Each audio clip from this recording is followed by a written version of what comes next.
Hello friends, तो आज के इस वीडियो में हम देखते हैं प्रश्नावली 8.1 का क्वेश्चन नंबर 9, जिसके 4 पार्ट हैं, 5 पार्ट दिए गए हैं। तो उनको बारी बारी से हम सॉल्व करेंगे। इससे पहले हमने क्वेश्चन नंबर 8 तक के सारे क्वेश्चंस को सॉल्व कर लिए। तो अगर आपने वो वीडियोस नहीं देखी हैं तो मेरे प्लेलिस्ट में जाकर उन वीडियोस को ज़रूर देखिए, जिससे आपको इस पूरी एक्सरसाइज के क्वेश्चन नंबर 8 तक के सारे क्वेश्चनों के सॉल्यूशन मिल जाएंगे। तो चलिए हम देखते हैं क्वेश्चन नंबर 9। तो इसको एक बार रीड कर लेते हैं, क्वेश्चन में क्या पूछा गया है, उसके बाद इसको सॉल्व करेंगे। तो क्वेश्चन हमारा इस प्रकार से दिया गया है कि समांतर चतुर्भुज ABCD के विकर्ण VD पर दो बिंदु P और Q इस प्रकार स्थित हैं कि DP बराबर BQ है और आकृति ये हमें दी गई है इस प्रकार से। तो इसके ये 5 पार्ट दिए गए हैं, इनको बारी बारी से हमें सॉल्व करना है। तो सबसे पहला है हमारा APD सर्वांगसम हमें सिद्ध करना है त्रिभुज CQB को। तो चलिए हम इसको सॉल्व करते हैं, यानी कि APD ये वाला एक त्रिभुज और दूसरा बोला है CQB, यानी कि CQB ये वाला त्रिभुज, इस त्रिभुज और इस त्रिभुज को सर्वांगसम सिद्ध करना है। तो चलिए हमने लिख लिया है पहले से ही कि APD और CQB, यानी कि ये वाला त्रिभुज APD इतना त्रिभुज, ये मैं डॉट का निशान लगा देती हूँ, और एक ये वाला त्रिभुज CQB। तो इन दो त्रिभुजों को सर्वांगसम सिद्ध करना है। तो मैंने ले लिया APD तथा त्रिभुज CQB में। तो जब इस त्रिभुज में लेंगे, इन दो त्रिभुजों में ले रहे हैं, तो देखिए जो AD भुजा है वो किसके बराबर हो जाएगी, BC के। क्यों? क्योंकि समांतर चतुर्भुज की सम्मुख भुजाएं भी बराबर होती हैं। तो इधर लिख देंगे कि AD बराबर है BC के, क्योंकि समांतर चतुर्भुज की सम्मुख भुजाएं बराबर होती हैं।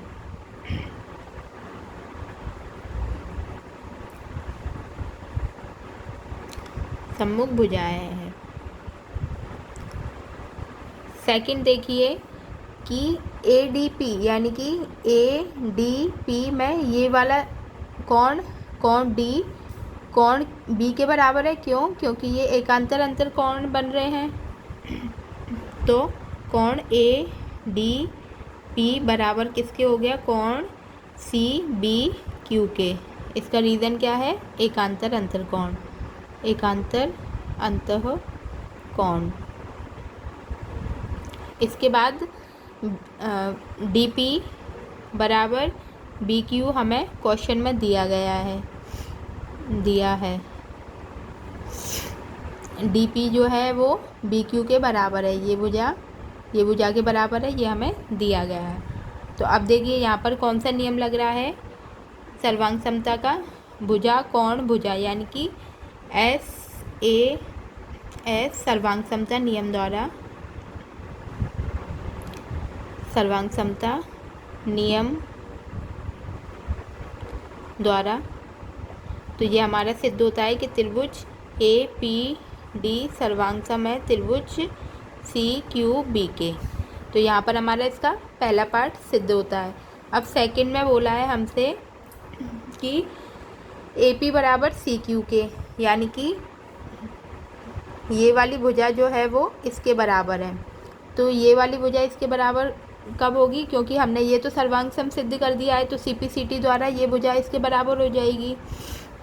तो क्योंकि त्रिभुज APD सर्वांगसम सिद्ध है त्रिभुज CQB के, तो इस प्रकार से क्या हो जाएगा, AP बराबर CQ के हो जाएगा। किसके द्वारा, CPCT द्वारा। तो यहाँ पर हमारा फर्स्ट और सेकंड पार्ट सॉल्व होता है।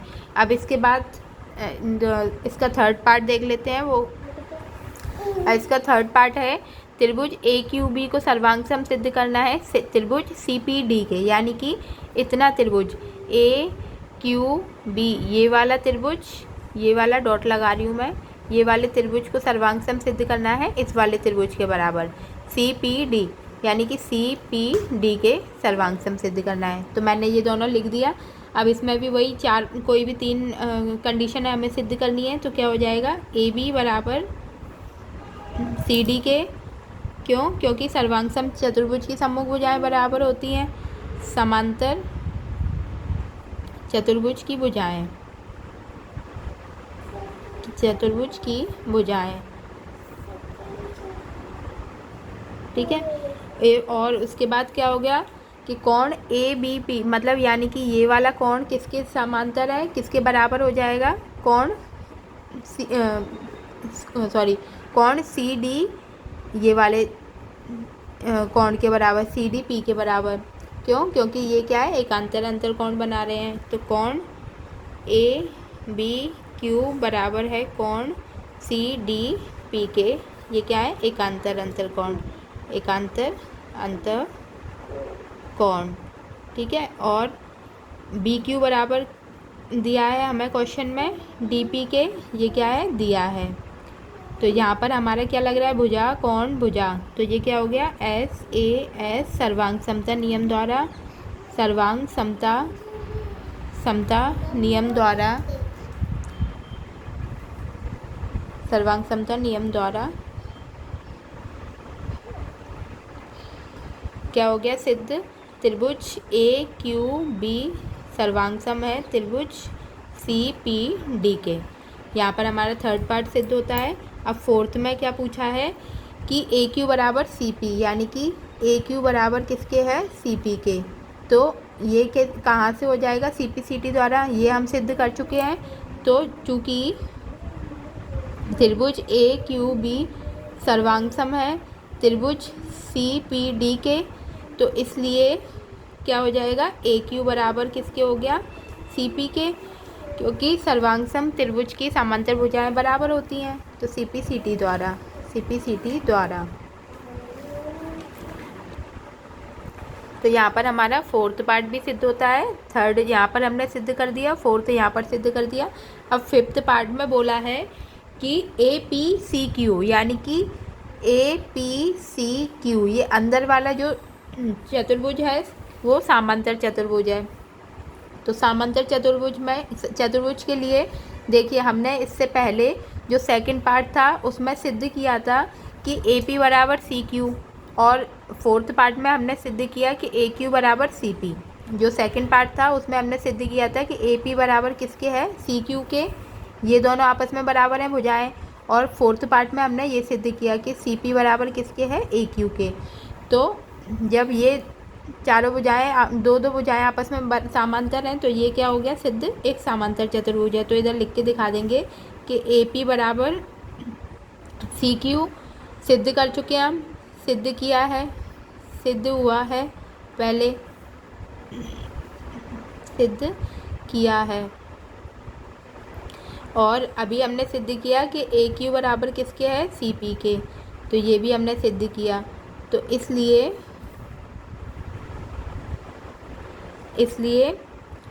जो ए पी सी क्यू है एक समांतर चतुर्भुज है, एक समांतर चतुर्भुज है। तो इस प्रकार से हमारे यहाँ पर क्वेश्चन नंबर 9 पूरा होता है। इसका थर्ड पार्ट ये है, फोर्थ ये है, फिफ्थ ये है। दो पार्ट जो पहले लिखे थे, तो आप वीडियो को पॉज कर करके उनको स्टेप बाय स्टेप नोट कर लीजिए, first, second, third, fourth, fifth. फिर स्टेप बाय स्टेप आप क्वेश्चन को समझने की कोशिश करिए, तो आपको आसानी होगी समझने में। और कोई भी डाउट है तो आप मुझे वीडियो में कमेंट करके ज़रूर पूछिए। तो मैं उसके क्वेश्चन के रिगार्डिंग जो भी डाउट है उसका आंसर करने की पूरी कोशिश करूँगी। और अगर आप मेरी वीडियो को पहली बार देख रहे हैं तो इसको सब्सक्राइब ज़रूर करें, जिससे आने वाले वीडियोज़ के नोटिफिकेशन भी आपको मिलते रहेंगे। तो इसी प्रकार आप देखते रहिए, वीडियोज़ को लाइक करिए, शेयर करिए और सब्सक्राइब करिए। धन्यवाद।